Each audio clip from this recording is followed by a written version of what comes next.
The Red Hatter Store presents a story by Anna M. The Famous Ghost. In South Africa, we have a popular folktale, a ghost story about a young lady who hitchhiked next to the road on the way to Uniondale.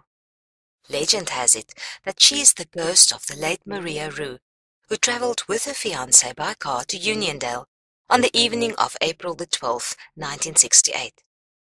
According to the story, the couple did not reach their destination because her fiancé lost control of the car and they had an accident in which Maria Roo died.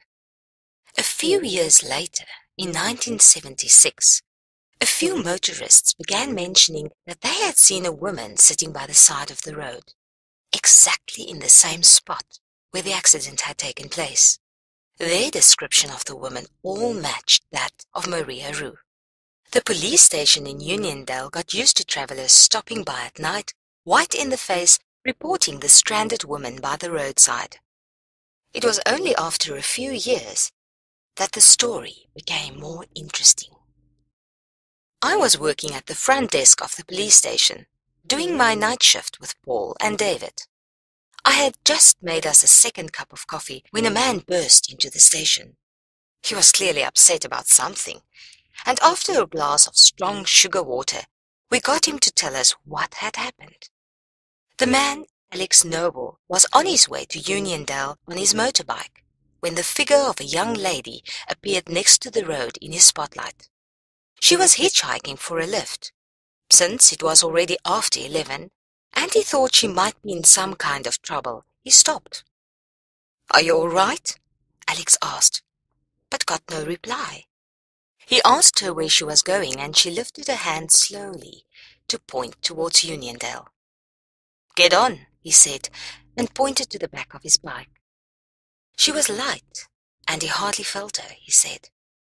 He handed her his spare helmet, and she put it on. When she had fastened it, he drove off. What was peculiar about it, Alex told us, was that she never spoke. She never seemed to look at me, but seemed lost in thought, absent-minded. But I thought she had been through some kind of trauma and decided to bring her to the police station. I could not leave her by the side of the road, you know. After about 3 kilometers, Alex looked in his rearview mirror and went cold all over. There was no one behind him on the bike. The girl was gone. With screeching tires, he brought the motorbike to a halt and turned around. There was no one. "Of course I imagined the worst," Alex said, shivering. "I thought she had passed out and fallen off. I turned around and drove all the way back, slowly, searching for her.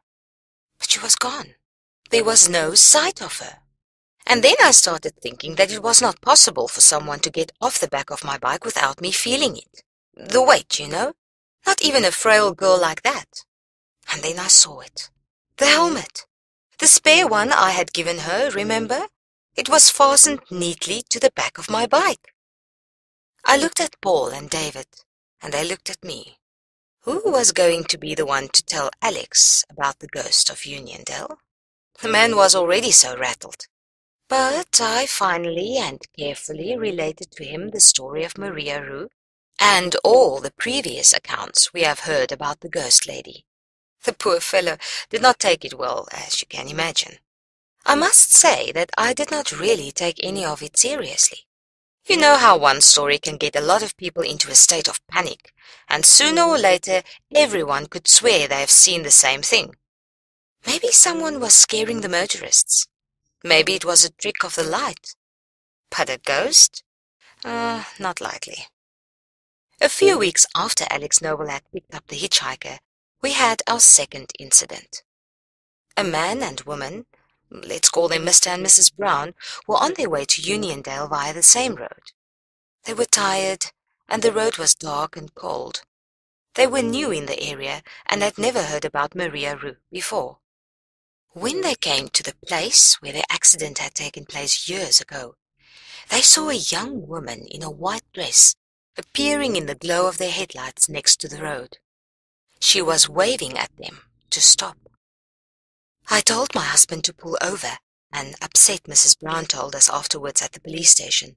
A girl like that should not be standing alone next to the dark road at that time of night.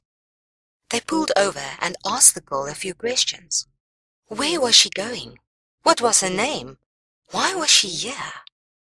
But she appeared distracted and confused. She looked so frail and cold that the Browns decided to pick her up and take her with them to Uniondale. She climbed into the back of their car, and they drove off. Mr. and Mrs. Brown talked for a while, but the girl did not really say anything. So after a while they decided to let her be. It was only when they were approaching Uniondale that they suddenly heard her laugh, softly, and then they heard the back door of the car open. A cold chill came into the car, and the door slammed shut again. "Of course we nearly threw over the car," Mr. Brown said, shaken. "I drove it into the grass next to the road, and we got out."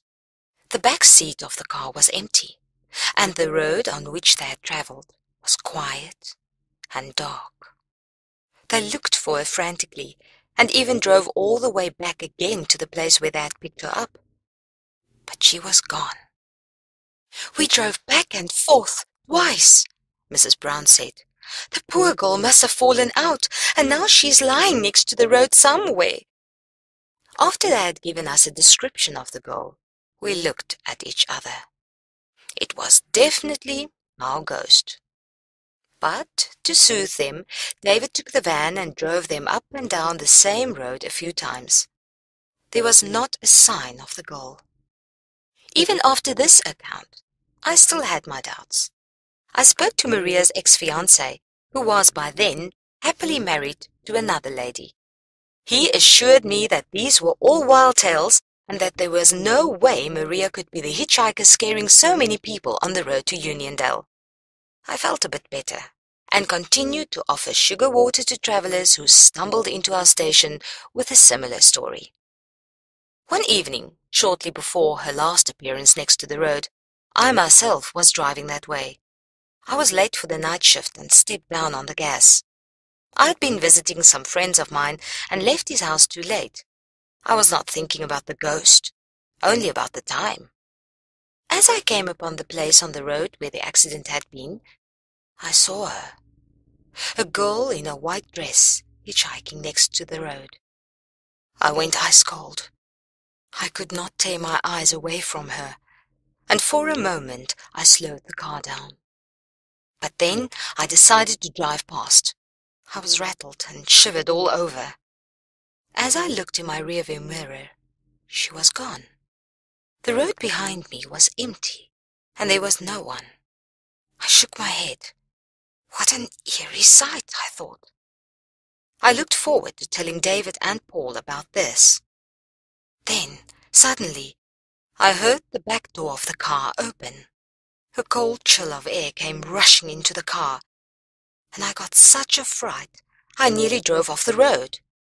I looked behind me, but the door was closed. There was a pale girl sitting on the back seat behind me. I brought the car to a standstill with screeching tires, and before I knew I was outside. I did not close the door but ran a few steps and then stumbled. I looked back. My car was standing stranded by the side of the road. The front door was open. I walked back, slowly, very slowly, and pulled my flashlight from my uniform. I shone it at the car, at the back seat, but there was no one. The car was empty, and the dead quietness of the road seemed to be mocking me. After a while my heart was beating normally again, and I got back into the car. I drove to the police station without looking back once. Of course, I never told anyone about this, not after my loud refusal to believe any of the other accounts. The last time anyone saw her was around 1984. That was the year her ex-fiancé died in a car accident. She had never appeared to anyone since. But the town of Uniondale will forever be famous for its hitchhiking ghost. This story was brought to you by Anna M Productions. Visit our Red Hatter store at www.redhatter.co.za.